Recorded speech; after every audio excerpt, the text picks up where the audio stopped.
BPSC 17वीं के अभ्यर्थी और छात्र नेताओं से मुलाकात की। छात्र 18 दिसंबर से शिक्षा सत्याग्रह पर बैठे हैं। छात्र बीपीएससी 17वीं पीटी परीक्षा में धांधली का आरोप लगाकर अनशन कर रहे हैं। तेजस्वी ने यहां नीतीश सरकार पर हमला बोलते हुए कहा कि छात्र पढ़ेगा भी, संघर्ष भी करेगा, लाठी भी खाएगा और झापड़ भी खाएगा। ये नहीं होने वाला है। हर हाल में पूरी परीक्षा सरकार रद्द करे। हम लोग चाहते हैं कि जिस प्रकार से जिला अधिकारी ने हमारे छात्रों को झापड़ मारा है, उन लोगों को सार्वजनिक माफी मांगनी चाहिए, सरकार को उन पर कार्रवाई करनी चाहिए। हमारा छात्र पढ़ेगा भी, लिखेगा भी, मेहनत भी करेगा, लाठी भी खाएगा, झापड़ भी खाएगा, संघर्ष भी करेगा, आंदोलन भी करेगा, तो ये पूरी तरीके से उनके साथ नाइंसाफी है। साफ बात यह है कि ये फिर से पुनः जो है परीक्षा लिया जाए, इसका नया दिन किसी जो है धारण किया जाए। और दिल्ली से बड़ी खबर है, जहां नित्यानंद राय के आवास पर बैठक है। बिहार बीजेपी की कोर ग्रुप की बैठक हुई, जिसमें डिप्टी सीएम विजय सिन्हा बैठक में मौजूद रहे। प्रदेश अध्यक्ष दिलीप जायसवाल भी बैठक में शामिल हुए थे। राधा मोहन सिंह और संजय जायसवाल भी शामिल हुए। विधानसभा चुनाव समेत कई मुद्दों पर मंथन किया गया। 3 दिनों तक बिहार बीजेपी की यह बैठक चलनी है। चुनाव की रणनीति को अंतिम रूप देने की कोशिश बीजेपी की तरफ से।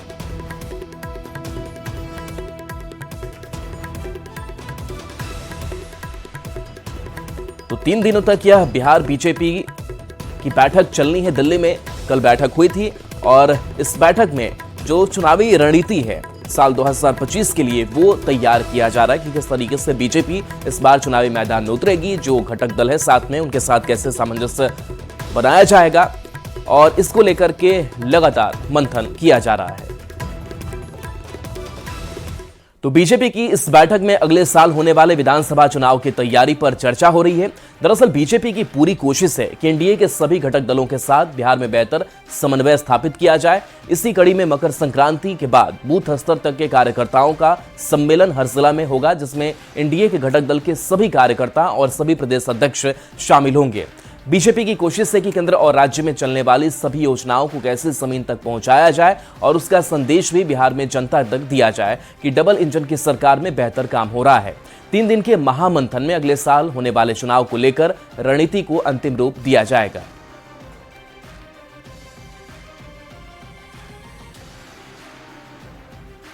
तो देखिए, विधानसभा चुनाव की तैयारी पर यह चर्चा हुई, जहां एनडीए में बेहतर कोऑर्डिनेशन बनाने की कोशिश की जा रही है और मकर संक्रांति के बाद बूथ स्तर पर कार्यकर्ता सम्मेलन भी किया जाएगा। कार्यकर्ताओं को पुष्ट किया जाएगा। सहयोगी दल के कार्यकर्ता और प्रदेश अध्यक्ष भी शामिल होंगे और चुनाव को लेकर के जो ये रणनीति है उसको अब अंतिम रूप दिया जा रहा है। 2025 के विधानसभा चुनाव में एनडीए का चेहरा कौन होगा, इस पर इंडिया अलायंस की ओर से टिक्का टिप्पणी हो रही थी, जिसके बाद एनडीए के घटक दलों ने यह साफ कर दिया है कि नीतीश ही चेहरा होंगे।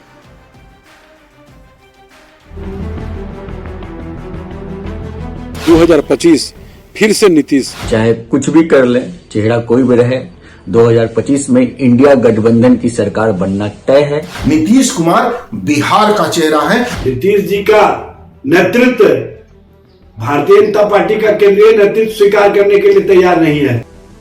2025 के विधानसभा चुनाव में अभी करीब 10 महीने का समय बाकी है, लेकिन एनडीए ने अभी से ही रणनीति बनानी शुरू कर दी है। एनडीए नेताओं की 15 जनवरी से जिलावार समीक्षा बैठक शुरू होने जा रही है, जिसमें संगठन की मजबूती और जनाधार की समीक्षा की जाएगी। साथ ही गठबंधन के घटक दलों के साथ बेहतर तालमेल पर भी रणनीति बनेगी। जेडीयू के प्रदेश अध्यक्ष उमेश कुशवाहा ने कहा है कि इस बैठक का मकसद 2020 की गलती से सबक लेना है। सब लोग का बस एक ही उद्देश्य है, 2025 फिर से नीतीश और 225।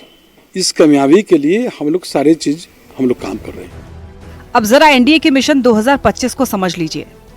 15 जनवरी से शुरू जिलावार बैठक होने जा रही है, जिसमें एनडीए के सभी घटक दल के नेता शामिल होंगे। बैठकों का पहला चरण 15 जनवरी से 22 जनवरी तक चलेगा और पहले चरण में 9 जिले में बैठक होगी। 2025 को लेकर बीजेपी ने साफ कर दिया है कि नीतीश कुमार के नेतृत्व में ही एनडीए चुनाव लड़ेगा, जिस पर राजनीतिक टीका टिप्पणी शुरू हो चुकी है। ऐसे में जेडीयू के कार्यकारी राष्ट्रीय अध्यक्ष संजय झा ने कहा है कि कहीं कोई इफ एंड बट नहीं है, नीतीश कुमार के नेतृत्व में ही एनडीए चुनाव लड़ेगा। कोई चर्चा नहीं, नीतीश कुमार जी के नेतृत्व में चुनाव होगा।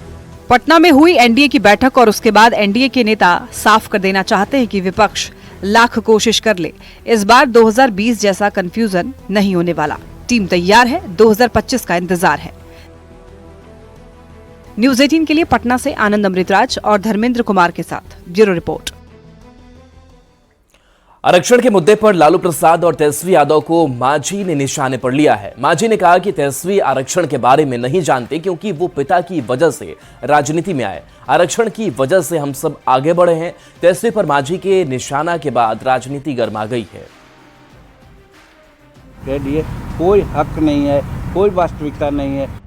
आजकल देश की राजनीति में आरक्षण, संविधान और अंबेडकर का जिक्र खूब हो रहा है, खासकर विपक्ष के नेताओं के मुंह से। कोई हाथ में संविधान लेकर घूम रहा है तो कोई आरक्षण के मुद्दे पर सियासत को गरमाने की फिराक में है।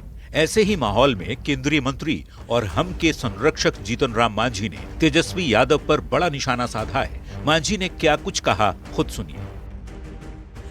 पिताजी थे मुख्यमंत्री, माताजी मुख्यमंत्री थे, इसके चलते आज वो राजनीति में है। नहीं तो कौन आंदोलनकारी उनका रहा है पृष्ठभूमि, कौन लोगों से संपर्क उनका रहा है कि जो आरक्षण के बारे में जाने और बोले। उनको आरक्षण के बोलने में कह दिए कोई हक नहीं है, कोई वास्तविकता नहीं है। आरक्षण के संबंध में वो कुछ नहीं जानते हैं। रही बात चिराग पासवान का और जीतन मांझी का, तो चिराग पासवान और जीतन मांझी उसी वर्ग से पैदा हुआ है जहां आरक्षण का लाभ लेकर के हम लोग काम कर रहे हैं। मांझी कहते हैं कि तेजस्वी आरक्षण के बारे में नहीं जानते क्योंकि वो पिता की वजह से राजनीति में आए हैं। मांझी के बयान ने जाड़े के मौसम में बिहार की सियासी माहौल को बेहद गर्मा दिया है। माननीय मांझी जी, आप किस आरक्षण की बात कर रहे हैं? आप कहीं पारिवारिक आरक्षण की तो बात नहीं कर रहे हैं, क्योंकि आप चिराग पासवान जी का भी नाम ले रहे हैं। स्वर्गीय रामविलास पासवान जी अपने परिवार के 5 सदस्यों को सांसद बनाए। आप अपने परिवार के बेटे, बहू, समधन सबको एमएलए बनाए। मांझी के बयान पर जहां आरजेडी के नेता लाल हो गए हैं, वहीं एनडीए के नेताओं को मांझी के बयान में कुछ भी गलत नहीं लगता। राष्ट्रीय जनता दल हमेशा से सिर्फ और सिर्फ अपने और लालू परिवार की सहूलियत की राजनीति करता है। जब उनके माता पिता यानी श्री लालू प्रसाद जी और श्रीमती राबड़ी देवी बिहार की मुख्यमंत्री थीं, उस समय आरक्षण पर क्या क्या फैसले होते थे इनको जानकारी नहीं है। 2025 के बिहार विधानसभा चुनाव में अब 1 साल से भी कम का वक्त है। ऐसे में विपक्ष के नेता बार बार आरक्षण की बात कर इसे एक बार फिर सियासी मुद्दा बनाने की तैयारी में है। चूंकि जीतन राम मांझी की पहचान बिहार के बड़े दलित नेता के रूप में होती है, ऐसे में एनडीए की ओर से मांझी ने आरक्षण के मुद्दे पर तेजस्वी को जवाब दे दिया है। न्यूज़ 18 के लिए पटना से आनंद अमृतराज के साथ ब्यूरो रिपोर्ट। बिहार में पेपर लीक कांड पर एक बार फिर से सियासत गर्मा गई है। डिप्टी सीएम विजय सिन्हा ने कहा कि पेपर लीक में आरजेडी के लोग शामिल हैं। इस पर तेजस्वी ने विजय सिन्हा पर पलटवार करते हुए कहा कि विजय सिन्हा किस्मत से डिप्टी सीएम बने हैं, उनमें डिप्टी सीएम बनने की कोई क्वालिटी नहीं है। पेपर लीक में राजद के लोगों का बड़ा हाथ रहता है। बेकार का ही उप मुख्यमंत्री बन गया है किस्मत से। तेजस्वी यादव जी रानी के पेट से राजकुमार जंगल राज के युवराज का जन्म हुआ है। बिहार में एक बार फिर पेपर लीक पर सियासत सुलग गई है। डिप्टी सीएम विजय सिन्हा और तेजस्वी ने एक दूसरे पर जमकर सियासी तीर छोड़े। दरअसल इसकी शुरुआत की डिप्टी सीएम विजय सिन्हा ने। विजय सिन्हा ने पेपर लीक को लेकर तेजस्वी यादव पर बड़ा आरोप लगाया। विजय सिन्हा ने कहा कि पेपर लीक में आरजेडी के लोग शामिल हैं। तेजस्वी के पीए प्रीतम का भी नाम सामने आ चुका है, लेकिन तेजस्वी ने आज तक इस पर कोई जवाब नहीं दिया। आज पेपर लीक में राजद के लोगों का बड़ा हाथ रहता है। हमने तो प्रश्न उठाया था, आज उनके पीएस प्रीतम पर आज तक क्यों नहीं जवाब दे पाए। डिप्टी सीएम विजय सिन्हा के आरोपों पर नेता प्रतिपक्ष तेजस्वी यादव ने पलटवार किया है। तेजस्वी ने कहा है कि जब पेपर लीक में आरजेडी के लोग शामिल हैं, तो उनकी सरकार कार्रवाई क्यों नहीं कर रही। विजय सिन्हा किस्मत से डिप्टी सीएम बन गए हैं, उनमें डिप्टी सीएम बनने की कोई क्वालिटी नहीं है। बेकार का ही उप मुख्यमंत्री बन गए हैं किस्मत से। इनमें कोई क्वालिटी तो है नहीं उप मुख्यमंत्री बनने की। और आपकी सरकार है, आप बड़ा बेकार का मंत्री हो। सर अगर पेपर लीक हो रहा है, अगर उनको लगता है कि आरजेडी का इन्वॉल्वमेंट है, तो काय हाथ पे हाथ धरे बैठे। तेजस्वी यादव ने जब डिप्टी सीएम विजय सिन्हा पर निजी हमले किए तो विजय सिन्हा भी तिलमिला उठे। विजय सिन्हा ने तेजस्वी की पारिवारिक विरासत पर हमला करते हुए कहा है कि वो रानी के पेट से राजकुमार की तरह नहीं जन्मे, सियासत में आगे बढ़ने के लिए लंबा संघर्ष किया है। रानी के पेट से राजकुमार, जंगल राज के युवराज का जन्म हुआ है, ये सच है, हम स्वीकारते हैं। हम लोग तो पोलिंग एजेंट, एक से साधारण शिक्षक पुत्र पोलिंग एजेंट, वार्ड के अध्यक्ष, मंडल उपाध्यक्ष, मंडल अध्यक्ष से लेकर प्रवक्ता से लेकर के मंत्री और विधानसभा अध्यक्ष से लेकर नेता प्रतिपक्ष बने थे। विजय सिन्हा और तेजस्वी के बीच पेपर लीक से शुरू हुई सियासत एक दूसरे पर निजी हमले पर आ गई। दोनों के बीच जुबानी जंग और तंज से बिहार की सियासत एक बार फिर गर्म है। न्यूज़ 18 के लिए दिल्ली से अमितेश, पटना से धर्मेंद्र और कटिहार से सुब्रत गुहा की रिपोर्ट। सीएम नीतीश 23 दिसंबर से प्रगति यात्रा शुरू करने वाले हैं। सीएम नीतीश की इस यात्रा से पहले ही तेजस्वी यादव ने माई बहन मान योजना का ऐलान कर दिया है। ऐसे में नीतीश की इस यात्रा पर सबकी निगाहें हैं। माना जा रहा है कि यात्रा के दौरान सीएम नीतीश कुछ बड़ा ऐलान कर सकते हैं।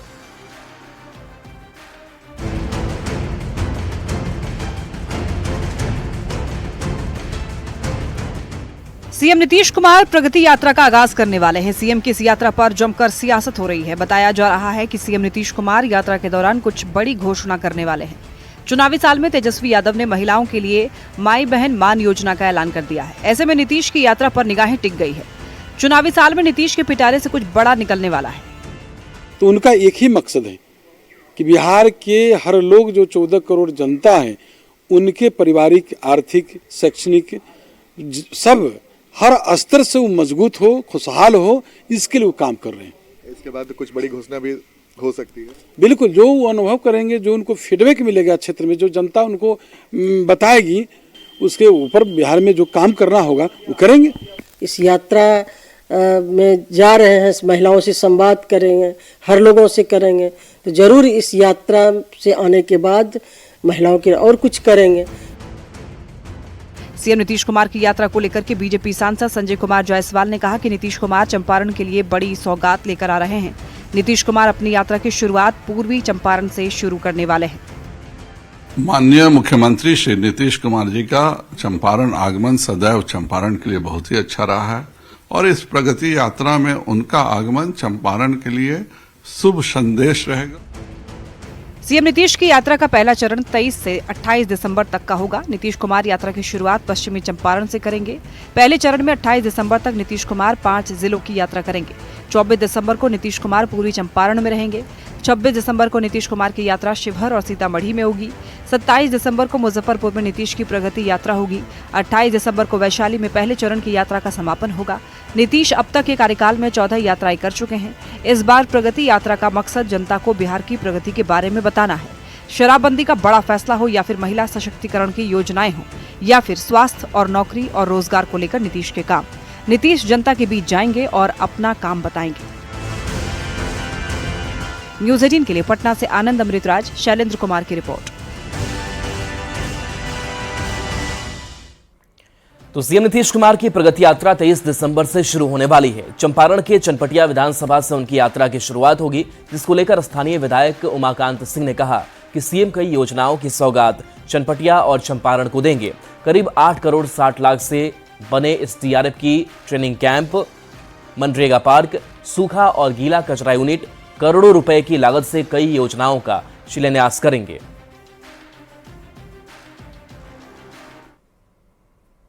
धोकराहा पंचायत के शिकारपुर ग्राम में 8 करोड़ 60 लाख के लागत से एसडीआरएफ का ट्रेनिंग सेंटर बन के तैयार है।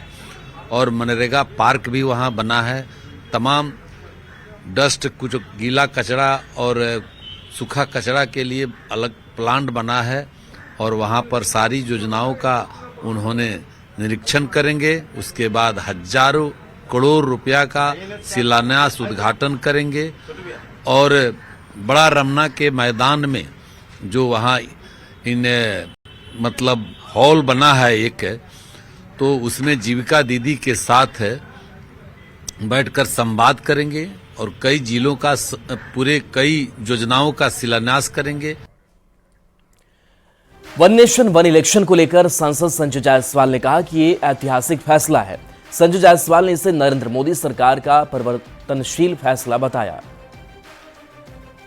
संविधान के 129वां संशोधन को लोकसभा में पेश किया गया, जो कि वन नेशन वन इलेक्शन है। माननीय प्रधानमंत्री श्री नरेंद्र भाई मोदी जी ने उनकी कैबिनेट ने इसको पास किया। यह इस देश का ऐतिहासिक परिवर्तनशील फैसला है। कार्यकर्ता दर्शन एवं संवाद कार्यक्रम के बाद कटिहार के पटना ट्रेन से लौटते समय आम आदमी की तरह प्लेटफॉर्म के बेंच पर ट्रेन का इंतजार करते तेजस्वी यादव दिखे। नेता प्रतिपक्ष को अपने इतने पास देखकर लोगों में खासा उत्साह दिखा। तेजस्वी यादव के साथ लोगों ने सेल्फी ली। तेजस्वी से मिलने के बाद क्या कुछ कहा महिलाओं ने, आप भी सुन लीजिए।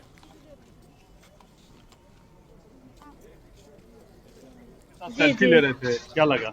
जी बहुत अच्छे हैं तेजस्वी भैया। मतलब हम लोग चाहते हैं कि मतलब बिहार में आए, उसका सरकार भी बने। बहुत अच्छे हैं, अच्छा लगा मिल के। हाँ हाँ, बहुत अच्छा है। क्या मैं कुछ बोले क्या वो आपको? हाँ बोले, मेरे बच्ची के बारे में पूछे, बताए, हम बच्ची का नाम पूछे। इतना करीब से कोई नेता तो जल्दी से मिल के बात भी नहीं करते, किए, हमको बहुत अच्छा लगा। कहाँ अभी किससे मिल रहे थे? तेजस्वी यादव से। क्या बोले वो, कैसा लगा? बहुत अच्छा लगा हमको मिल से उससे। क्या बोले, कुछ बताए? हाँ बहुत सारा बोले, पढ़ो आगे बढ़ो। अच्छे हैं बहुत, मिल के हमको बहुत खुशी मिला। कुवैत में हाला मोदी कार्यक्रम में पीएम ने भारतीय समुदाय को संबोधित किया। पीएम मोदी ने कहा, कुवैत में चारों तरफ अलग ही अपनापन लग रहा है। कुवैत ने मिनी हिंदुस्तान उमड़ाया है। पीएम मोदी ने कहा, आपने यहां भारतीयता का तड़का लगाया। कुवैत ने भारत के टैलेंट, टेक्नोलॉजी और ट्रेडिशन का मसाला मिक्स किया।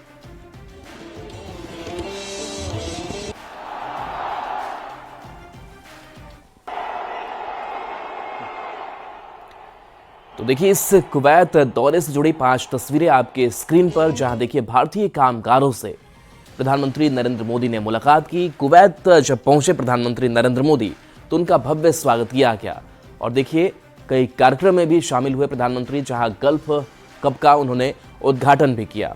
इसके साथ पूर्व IAS से प्रधानमंत्री नरेंद्र मोदी की मुलाकात की तस्वीर आई, जहां मंगल सेन से उनकी मुलाकात हुई और देखिए भारतीयों को पीएम मोदी ने न्योता भी दिया और कहा कि आप कुंभ जरूर आइए।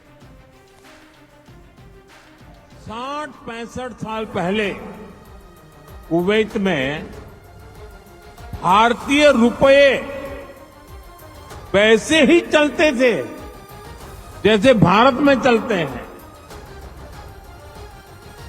यानी यहां किसी दुकान से कुछ खरीदने पर भारतीय रुपये ही स्वीकार किए जाते थे। तब भारतीय करेंसी की जो शब्दावली थी, जैसे रुपया, पैसा, आना, ये भी कुवैत के लोगों के लिए बहुत ही सामान्य था। आज कुवैत भारत का बहुत अहम एनर्जी और ट्रेड पार्टनर है। कुवैत की कंपनियों के लिए भी भारत एक बड़ा इन्वेस्टमेंट डेस्टिनेशन है। मुझे याद है His Highness Crown Prince of Kuwait ने न्यूयॉर्क में हमारी मुलाकात के दौरान एक कहावत का जिक्र किया था। उन्होंने कहा था, when you are in need India is your destination. और चलिए न्यूज़ 18 बिहार झारखंड पर खबरें आपके लिए लगातार जारी है।